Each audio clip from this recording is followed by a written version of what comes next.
Assalamu alaikum, welcome to my channel, and this is Sir Talha again with very informative video. And without wasting any time, let's start the content.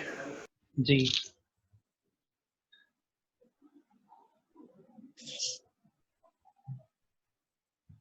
देखें chapter 1 chemistry screen share हो रही है chemistry नजर आ रहा है definition Yes, sir.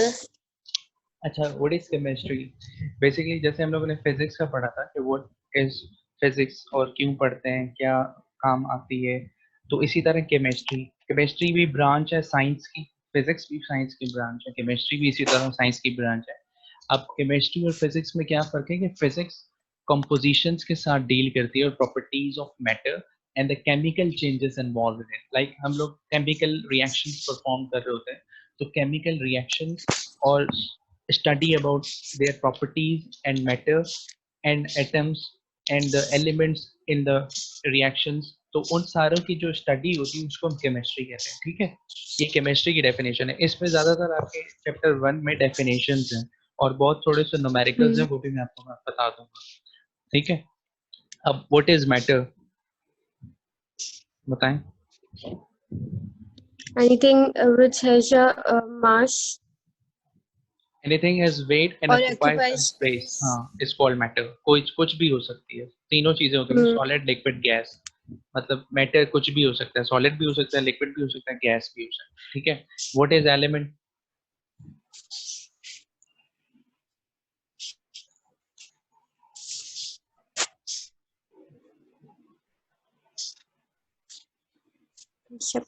Element.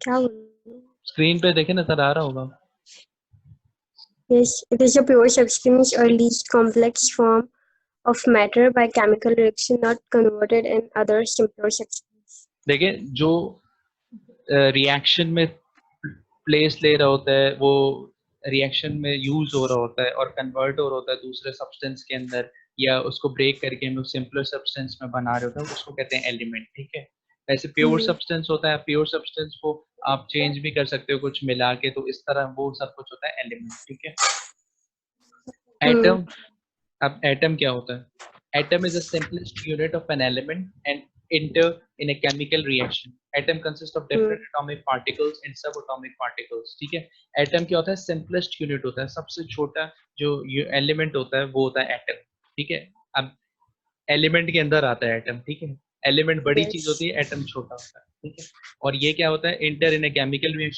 Reaction में use हो रहा होता है consist of different atomic particles इसके अंदर बहुत सारे एटॉमिक पार्टिकल्स होते हैं न्यूट्रॉन होता है प्रोटॉन होता है ठीक है सब कुछ होता है तो अब ये डेफिनेशंस एमसीक्यूज में आ सकती हैं एटॉमिक नंबर क्या होता है बताएं Number of protons and the nucleus of an atom.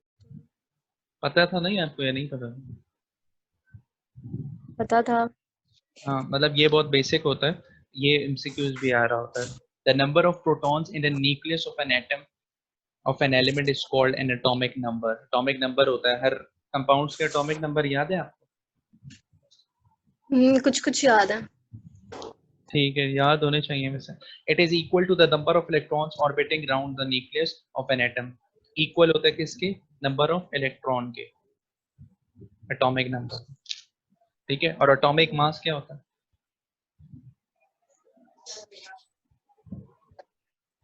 atomic mass is the specific mass of an isotope of an element in its ground state. जब ग्राउंड स्टेट का क्या मतलब होता है यार ग्राउंड स्टेट का मतलब ये होता है कि मतलब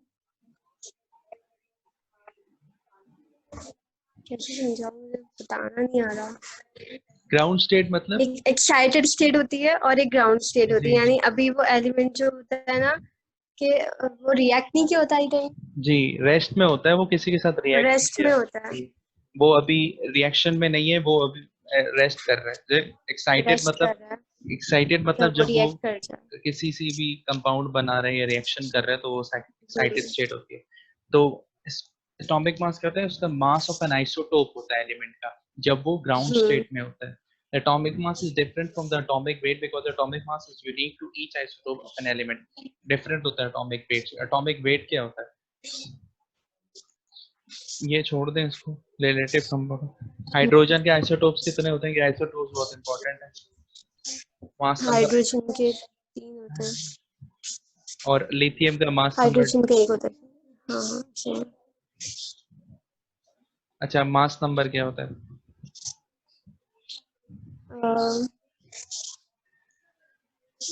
मास number of sum of the number of protons and neutrons, हम लोग करते हैं ना mass neutrons in the number निकालते न्यूक्लियस, हैं। Protons and neutrons. Nucleon number क्या होता है? Number of nucleons I think. जी। अच्छा, आइंस क्या होता है? Ions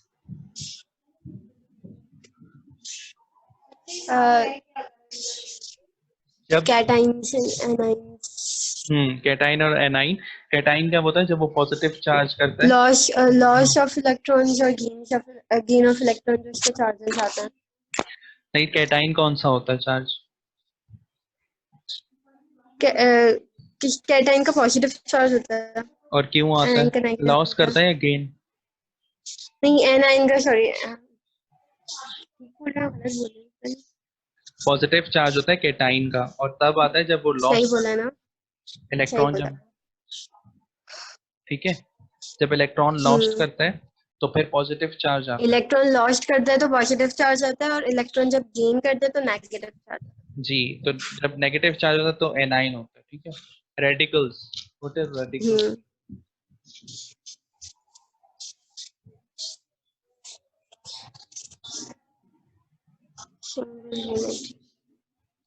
any ionised group of atoms any characteristic. Ionised. Radicals वही होते हैं जो अभी रिएक्ट नहीं कर रहे होते, सिंगल यूनिट में होते हैं। जैसे हाइड्रोजन रेडिकल है, H की फॉर्म में 1, और 1 उसका एटॉमिक नंबर है, तो वो अनआयोनाइज्ड है। अगर आयोनाइज्ड नहीं है तो वो रेडिकल है। जब आयोनाइज्ड होता है तो वो आयनिक कंपाउंड जैसे हम लोग पढ़ते हैं NaCl बन जाता है, HCl बन जाता है। तो वो आयन जब आयोनाइज नहीं हुए होते तो वो रेडिकल्स होते हैं। एसिडिक रेडिकल्स क्या होते हैं? The acidic radicals is A9 left after removal of hydrogen atom from the acid. जब हाइड्रोजन के साथ हम लोग रिएक्शन कराते हैं, जैसे हाइड्रोजन और क्लोरीन, तो HCl एसिड बनता है, हाइड्रोक्लोरिक एसिड। तो जब ये लोग रिएक्ट नहीं हुए होते हैं H और Cl, तो इसको कहते हैं एसिडिक रेडिकल। अब H क्या है? एसिडिक रेडिकल है आपके पास, ठीक है। और बेसिक रेडिकल क्या होता है? जो बेस बनाता है, अल्कलीन ग्रुप। OH होता है ना, OH, Na plus OH, NaOH बनाते हैं, सोडियम हाइड्रोक्साइड।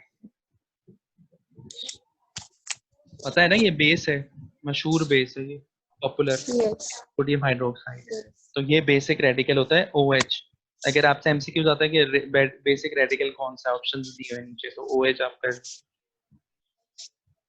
अच्छा, मास क्या होता है? Measure of the quantity of matter in an object. Mole क्या होता है पता है आपको? ये सारी चीजें आपको पता होंगी ना, रिवीजन कर रहे हैं हम लोग। Mole is defined as the gram atomic mass और gram molecular mass of any substance. इतने ग्राम्स में कितना सब्सटेंस मौजूद है उसको कहते हैं मोल। और मोल का फॉर्मूला होता है मास अपॉन मॉलिक्यूलर मास, ये मास अपॉन एटॉमिक मास, ठीक है। ये मोल की अभी हम लोग न्यूमेरिकल्स करेंगे थोड़े से, क्योंकि ये आ रहे होते हैं। एवोगाड्रोस नंबर क्या होते हैं? अगर 1 mole of a substance contain 6.02 exponent 12 number of, 6.0। ठीक है, तो उसको कहते हैं एवोगाड्रोस नंबर। ये भी आ जाता है हमसे कुछ। एटॉमिसिटी क्या होता है? Number of atoms present in A molecule of a substance. कि कितने एटम्स प्रेजेंट है एक मॉलिक्यूल के अंदर, इसको कहते हैं एटॉमिसिटी। मोलर वॉल्यूम कितना होता है पता है? याद है? सर अभी काफी टाइम से पढ़ा हुआ नहीं है ना, काफी टाइम से रिवाइज नहीं किया हुआ। इंशाल्लाह टेस्ट में अच्छा परफॉर्म करेंगे। अच्छा देखिए, एक बार मोलर रिवाइज वॉल्यूम। हो जाएगा ना तो फिर सब कुछ, अभी तो बिल्कुल पढ़े बगैर दे रहे।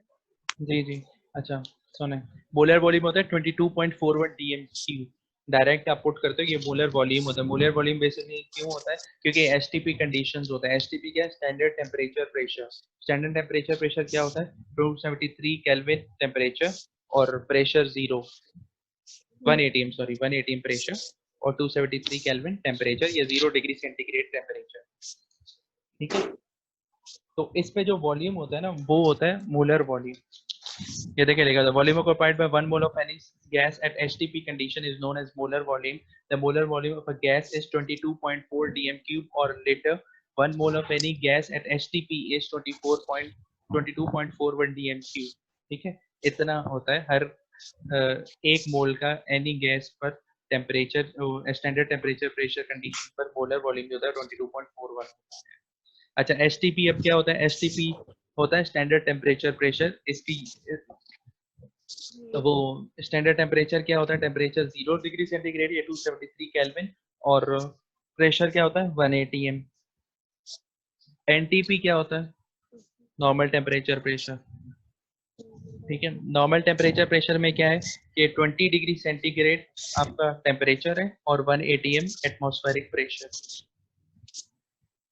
आरटीएम ये भी रूम टेम्परेचर होता है। रूम टेम्परेचर क्या होता है? 20 डिग्री सेंटीग्रेड होता है, 26 भी होता है। तो रूम टेम्परेचर तो वेरी कर रहा होता है, गर्मी है सर्दी है।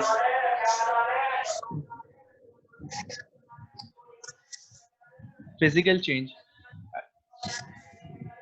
अब टेम्परेरी चेंज हो रहा है अगर कंपोजिशन में सब्सटेंस के, लेकिन अंदर से कोई चेंज नहीं हो रहा, लाइक उसकी हीटिंग या वो पावर चेंज नहीं हो रही कि उसकी क्या कहते हैं उसको, मेल्टिंग पॉइंट, बॉइलिंग पॉइंट, ये सब चेंज नहीं हो रहा, तो उसको कहते हैं फिजिकल चेंज। ठीक है, a temporary change in which the composition of the substance is not change. Substance की कंपोजिशन नहीं चेंज हुई, लेकिन देखो अब केमिकल चेंज करते हैं, permanent change in which the composition of the substance is change. Permanent change होता है केमिकल चेंज जो होता है जिसमें सब्सटेंस की कंपोजिशन चेंज हो जाती है। मिक्सचर्स, मिक्सचर क्या होता है? Mixture is a substance which consist of two और more pure substance not chemically combined with each other. Mixture आपको पता है जब दो सब्सटेंस आपस में कंबाइन करते हैं। इसमें लिखा हुआ है more substance not chemically combined with each other, properties are similar to those of the substance making up the mixture. वो फिजिकली कंबाइन नहीं हो रहे, लेकिन वो कह रहे हैं जो प्रॉपर्टीज हैं वो दोनों की एक जैसी है, making up the same mixture. और दोनों जो मिल के बन रहे हैं वो सेम मिक्सचर बना रहे हैं। The properties are similar to those of the substance making up the mixture. दोनों की प्रॉपर्टीज सेम है, ठीक है, तो वो मिल के मिक्सचर बना रहे हैं। कंपाउंड्स क्या होते हैं? It is a substance produced by the chemical combination of two और more elements in definite proportion. अब ये होता है जो मिलके दो चीजें बनती है ना, टू और मोर एलिमेंट्स केमिकली कंबाइन होते हैं in a definite proportion. Definite proportion का क्या मतलब कि एक खास मिकदार के अंदर, ठीक है, और its properties are different from its consistent element, constituent element. दोनों की प्रॉपर्टीज डिफरेंट होती है थोड़ी बहुत। Compound is also molecule but it contains atom of minimum two और मोर एलिमेंट्स। कंपाउंड भी मॉलिक्यूल ही होते हैं, लेकिन उसके अंदर दो होते हैं एलिमेंट, ज्यादा भी हो सकते हैं, एटम्स ऑफ मिनिमम टू। अच्छा मॉलिक्यूल क्या होता है? If you feel like sharing this video, please go and do that for only spreading knowledge Then two level. or more So on atoms, this जब दो note, I एटम would आपस like में to say Allah Hafiz दो and atom take जब care, combine होते हैं together and तो don't वो forget to क्या बनाता है? subscribe. मॉलिक्यूल। बस सिंपल है, जैसे H2O, H एक एटम है, H एक एलिमेंट है, हाइड्रोजन एक एलिमेंट है, ऑक्सीजन एक एलिमेंट, ये दोनों मिले तो क्या बना लिया? मॉलिक्यूल बना लिया वाटर का। ठीक है, H2 क्या है? H2 मॉलिक्यूल है या एटम या एलिमेंट है? क्या क्या बोल रहे हो? आवाज नहीं आई। H2 क्या होता है? H2 H2 का पूछ रहे हैं क्या होता है? जी H2 molecule. is an element. No, H2 is a molecule. Hydrogen is an element. ठीक है, अगर मैं आपको सिर्फ बोलता हाइड्रोजन, हाइड्रोजन बोलता तो आप बोलते ये एलिमेंट होता है, लेकिन मैंने आपको बोला H2। H2 मतलब दो हाइड्रोजन है और दो हाइड्रोजन मिले हुए हैं, मतलब डाई स्टेट में, तो ये मॉलिक्यूल। अच्छा अब एटम्स क्या, आइसोटोप्स क्या होता है? सेम एटॉमिक नंबर जिनका होता है but different atomic masses. Atomic masses. ठीक है, वो होता है। क्लोरीन के दो आइसोटोप्स होते हैं, ये थोड़े बहुत आइसोटोप्स आपको याद करने होंगे क्योंकि ये टेस्ट में आ जाता है, या उनके मासेस पूछ लेते हैं कि दूसरे आइसोटोप के कितने मास होते हैं, एक का इतना होता है दूसरे का कितना होता है। आइसोटोन्स क्या होता है? ये भी आ जाता है ई कैट में ना, इस तरह के भी आ जाते हैं। सेम न्यूट्रॉन होते हैं बट डिफरेंट प्रोटॉन होते हैं, आइसोटोन्स। और इसमें ये आइसोबार्स भी ऐसे ही होते हैं कि सेम मास नंबर होता है बट डिफरेंट एटॉमिक नंबर होता है, same mass number but different atomic number. ये उल्टा होता है आइसोटोप्स का, आइसोबर्स ना। उसमें क्या होता था, आइसोटोप्स में same atomic number but different atomic masses, isobars में same atomic mass number but different atomic number. number. Isomerism क्या होता है, जो आपने वो पढ़े थे, कंपाउंड जो होते हैं इसमें, these compound which are same in molecular formula but different structure formula, जिसके मॉलिक्यूलर फार्मूला एक ही होते हैं बट स्ट्रक्चर डिफरेंटली बन रहे होते हैं, उसको कहते हैं isomerism. Allotropes, different forms of the same element which are in chemical properties but different in their physical properties। क्या chemical properties इनकी सेम हो लेकिन physical properties different हो, उसको कहते हैं allotropes। ठीक है, सिंबल फॉर्मूला ये ऐसी। एम्पेरिकल फॉर्मूला क्या होता है, और मॉलिक्यूलर फॉर्मूला आपने किए होंगे न्यूमेरिकल्स। एम्पेरिकल फॉर्मूला वो होता है जो सिंपलेस्ट रेशो शो कर रहा होता है, जैसे, और molecular formula actual number of atoms of the element present in one molecule of a compound, जैसे ये लिखा हुआ है ना कि C6H12O6। ये क्या है, एम्पेरिकल फॉर्मूला या मॉलिक्यूलर फॉर्मूला?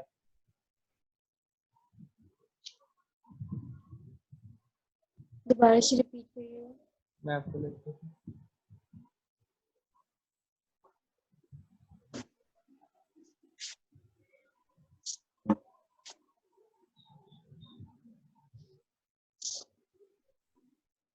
C6H12O6।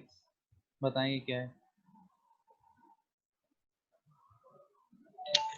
ये, क्या है, एम्पेरिकल फॉर्मूला है या मॉलिक्यूलर फॉर्मूला?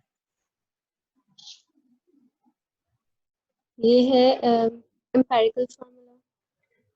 नो, ये मॉलिक्यूलर फॉर्मूला है। देखिए, एम्पेरिकल फॉर्मूला और मॉलिक्यूलर फॉर्मूला का डिफरेंस ये होता है कि एम्पेरिकल फॉर्मूला वो होता है जो सिंपलेस्ट फॉर्मूला होता है, सिंपलेस्ट रेशियो में। जैसे मैं अब इसका एम्पेरिकल फॉर्मूला लिख देता हूँ, CH2O, ये एम्पेरिकल फॉर्मूला है। देखें, इसमें हम लोगों ने सिर्फ वो डाला है 6, इसका वो n है, n 6 है। फॉर्मूला होता है ना इसका, n is equal to molecular formula upon empirical formula. ठीक है, अब देखें n 6 है इसका, मॉलिक्यूलर फॉर्मूला आपको नहीं पता, सपोज mf लिखते हैं यहाँ पे, और नीचे आपके पास आ गया CH2O। अब ये उधर जाके मल्टीप्लाई हो जाएगा 6 के साथ, 6H2O, फिर ये पूरा C6 हो जाएगा, H12 हो जाएगा, O6 हो जाएगा। ठीक है, इस तरह ये एम्पेरिकल फार्मूला और इसका डिफरेंस। अब मैं आपसे कुछ पूछ रहा हूँ एम्पेरिकल फार्मूलाज, और ये बताएंगे आप डिफरेंस। CH क्या होता है? CH जो होगा वो एम्पेरिकल फार्मूला होगा। एम्पेरिकल फार्मूला होगा। अच्छा, ये इसका मॉलिक्यूलर फार्मूला आप बता सकती हैं क्या होगा? अगर मैं बोलूं कि बेंजीन है ये, और इसका ये एम्पेरिकल फार्मूला है, तो इसका वो क्या होगा, मॉलिक्यूलर फार्मूला? बता सकते हैं। बताएं। पेनिसिलिन का फार्मूला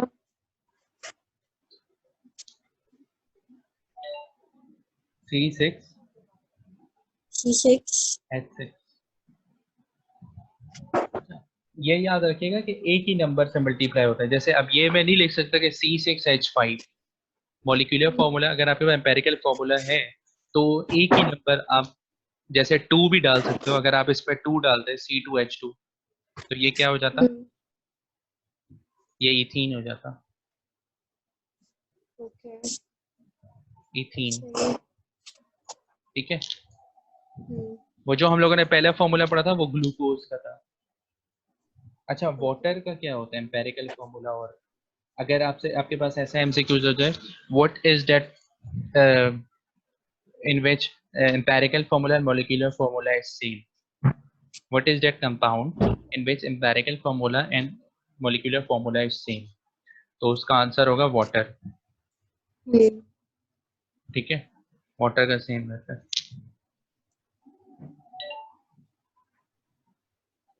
समझ आ गया? इसका फॉर्मूला भी आपको पता लग गया कि क्या होता है। N is equal to molecular mass upon molecular formula upon empirical formula।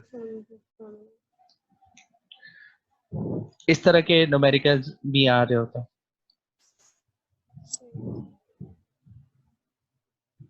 चलें, ये मैं आपको थोड़ा सा होमवर्क दूंगा, तो फिर कल आप प्रैक्टिस करके आएगा, फिर आपका टेस्ट होगा। अच्छा, मोल्स का अब क्या होता है? मोल, मोल का क्या होता है? एन सिंबल होता है इसका,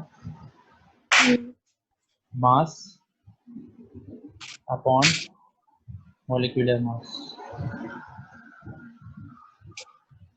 ठीक है, यही होता है। Yes sir. अच्छा, अगर आपके पास मास गिवन है,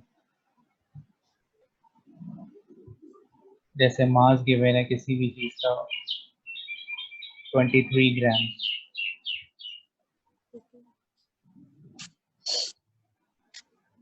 और मैंने बोला है कि आपको H2O का मोल बताना, मोल बताना। ठीक है, ये क्वेश्चन है, ये चीजें गिवन होंगी सिर्फ, और बोलेंगे मोल बताओ, इसके कितने मोल्स होंगे इसके अंदर। बताएं कैसे करेंगे? हम लोग फॉर्मूला अप्लाई करेंगे, एन लिखेंगे और 23 जो 23 डिवाइडेड बाय एन कर देंगे। एम क्या होता है? एन वाटर का होगा 18।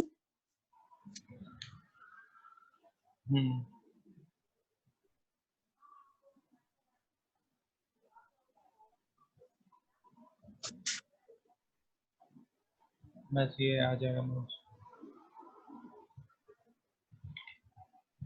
अगर 1.27 आता है तो उसको हम लोग 1 लेते हैं। ठीक है, होल नंबर में लेते हैं मोल्स को हमेशा, क्योंकि मोल फिर हम लोग मल्टीप्लाई कर रहे होते हैं फॉर्मूलाज के साथ, तो इसलिए होल नंबर में लेते हैं, इसका 1 आएगा। ठीक है, मोल तो आपको फिर आता है मेरे ख्याल।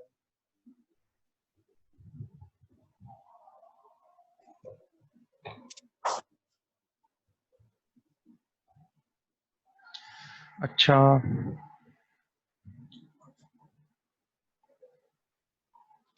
चले आगे चलते हैं।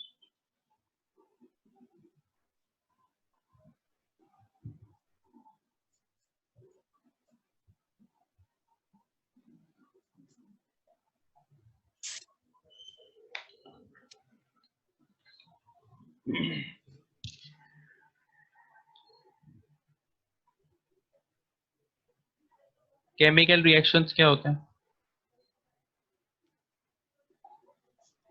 दो एलिमेंट्स का रिएक्ट करना, कंपाउंड्स का रिएक्ट करना, केमिकल रिएक्शन कंपाउंड्स का रिएक्ट करना। केमिकल चेंज जब आ रहा हो ना, केमिकल चेंज, केमिकली चेंज मतलब उसकी प्रॉपर्टीज के अंदर चेंज आ रहा हो, लाइक उसकी मेल्टिंग पॉइंट या बॉइलिंग पॉइंट बढ़ रहा हो, उसकी कैरेक्टरिस्टिक्स में चेंज आ रहा हो, तो उसको केमिकल चेंज कहते हैं। जैसे chemistry is all about properties ना, changing in properties and composition. Composition क्या होता है? यही कि उसकी ये चीजें या बढ़ जाएं या कम हो जाएं, मेल्टिंग पॉइंट, बॉइलिंग पॉइंट, ये सब। ठीक है, equation, an equation is a way representing of a chemical reaction। equation तो सिंपल है। परसेंटेज कंपोजिशन, परसेंटेज कंपोजिशन किस तरह निकालते हैं कि कितना weight of each element present in a compound is called percentage composition, कि कितना मिकदार उसके अंदर मौजूद है, कि वो मतलब ये होता है परसेंटेज कंपोजिशन, कि कितनी परसेंटेज उसके अंदर उस चीज, उस एलिमेंट की मौजूद है। जैसे 98% हाइड्रोजन है, ठीक है, वेट उसका एक कंपाउंड के अंदर 98% हाइड्रोजन है, 2% ऑक्सीजन है वाटर की अगर हम लोग बात करें। मैं एग्जांपल दे रहा हूँ, वैसे कंपोजिशन हर कंपाउंड का निकाल सकते हैं। तो percentage of element, total mass of element in a compound और अ मॉलिक्यूल, कि टोटल मास कंपाउंड का कितना है। अगर टोटल मास वाटर का है 120 तो वो लिख देंगे, और फॉर्मूला मास या मॉलिक्यूलर मास जो उसका निकलेगा, जैसे हमने निकाला था 18, तो 18 नीचे लिखे, तो परसेंटेज ऑफ एलिमेंट आ जाएगी।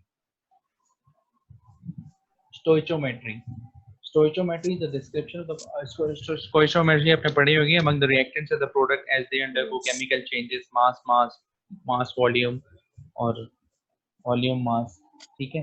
ये जो इसके न्यूमेरिकल्स फर्स्ट ईयर में किया है। के न्यूमेरिकल्स आते हैं, लेकिन बहुत छोटी फॉर्म में, जो 1 लाइन के हों, तो वो मैं आपको करवा दूंगा। अभी निकाले नहीं है। लिमिटिंग रिएक्टेंट क्या होता है?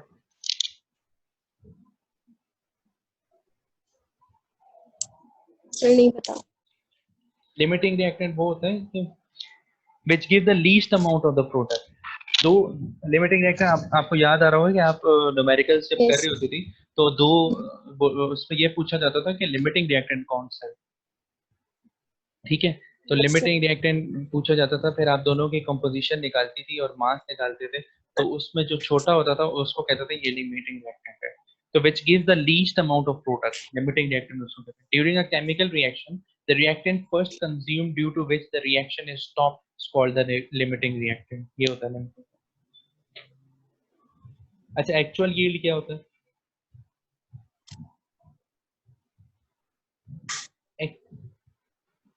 एक होता है एक्चुअल यील्ड, एक होता है परसेंटेज यील्ड ना। यील्ड का मतलब ये होता है कि मतलब रिजल्ट्स आप कह लो कि जो फाइनल प्रोडक्ट हमारे पास आ रहा है, यील्ड उसको कहते हैं ना। तो एक्चुअल लास्ट में जो आपके पास आ रहा है वो क्या है? तो the amount of a specific pure product actually obtain from a reaction is called actual yield. मतलब जब पूरा रिएक्शन हो गया उसके बाद जो आपके पास प्रोडक्ट आ रहा है उसको कहते हैं एक्चुअल यील्ड, कि ये बच के हमारे पास ये बच गया, ये एक्चुअल है, ठीक है। लास्ट में ये चीज रह गई है, ये एक्चुअल यील्ड है। ये सब कुछ जो हमने फिनोमेना किया, प्रोसेस किया, इक्वेशंस, केमिकल रिएक्शंस किए, तो उसके बाद जो बचा है प्रोडक्ट वो ये है, ये this is the actual yield, final product, ठीक है। अच्छा, एरर भी हैं इसमें। एरर के 2-3 तरह के होते हैं। सिस्टमैटिक एरर, जैसे हम लोग ने पहले उसमें भी बताया था। पढ़ लिया था। कौन सा होता है सिस्टमैटिक? बताया था ना मैंने। Yes sir. जो अगर आपके ऑपरेटर्स में कोई प्रॉब्लम हो जाए वो सिस्टमैटिक एरर होता है, सिस्टम में कोई एरर। जो किसकी वजह से है?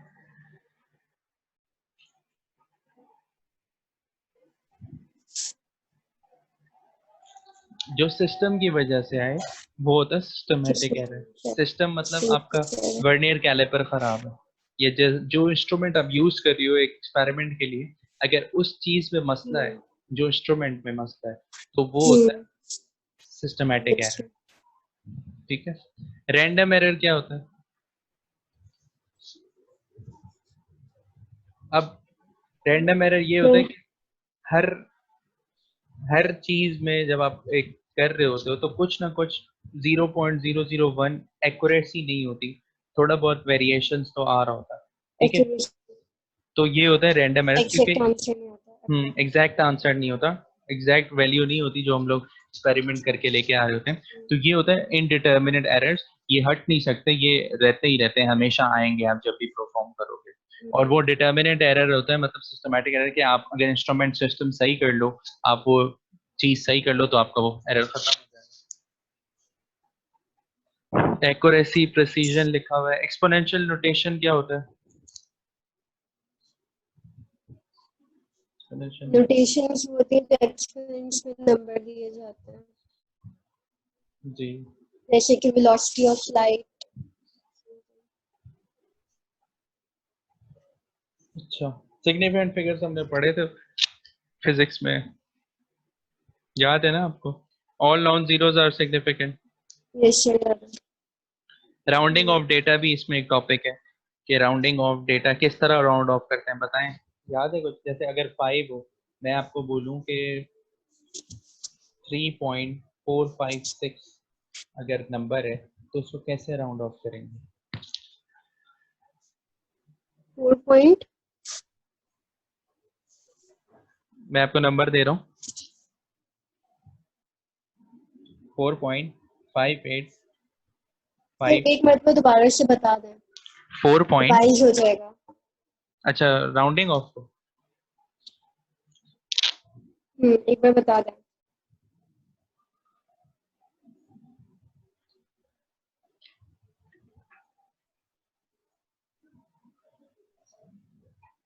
राउंडिंग ऑफ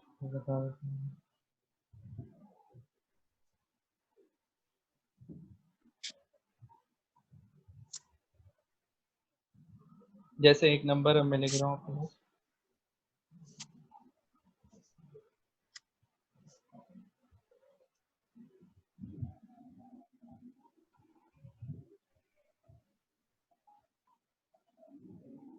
4 पॉइंट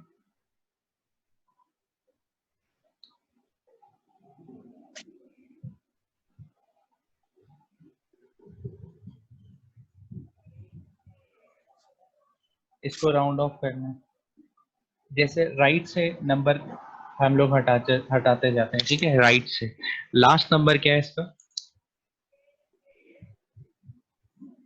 7 7 है तो क्या हो जाएगा 4.6, लेकिन 6 7 है ना, लास्ट 6 7 तो 6 7 क्या हो जाएगा 7 67 है ना, 67 को क्या लिख देंगे 70 लिख देंगे यहाँ पे। 67 को राउंड ऑफ करेंगे ना, जैसे 67 है, हम लोग कहते हैं 67% आई है तो राउंड ऑफ कर देंगे। अगर राउंडिंग ऑफ अगर टू टेंस हो कि टेंस में राउंड ऑफ करना है तो उसको 70 राउंड ऑफ कर देंगे, ठीक है, इस तरह राउंड ऑफ करते हैं। जैसे जीरो की कोई नहीं होता तो जीरो हटा देते हैं। अब 4.67 है तो उसको फिर क्या हो जाएगा 4.7, ये होगा राउंड, ये अब इसको मैंने राउंड ऑफ कर दिया 2 डेसिमल तक। अगर इसको फर्दर राउंड ऑफ करो तो मैं क्या होगा आंसर, लास्ट बताएं। 5 4 होगा। 4 क्यों होगा, 4.7 है, देखिए 4.7 क्लोज टू 5 है, 4 नहीं। अगर 5 से ग्रेटर हो, मतलब कि अगर 5 तक हो, 4.5 भी होता तो हम लोग 5 लिखते हैं। अगर 4.4 होता तो हम लोग क्या लिखते? 4.4 ही होता फिर। नहीं, अगर 4.4 होता तो फिर हम लोग 4 लिखते।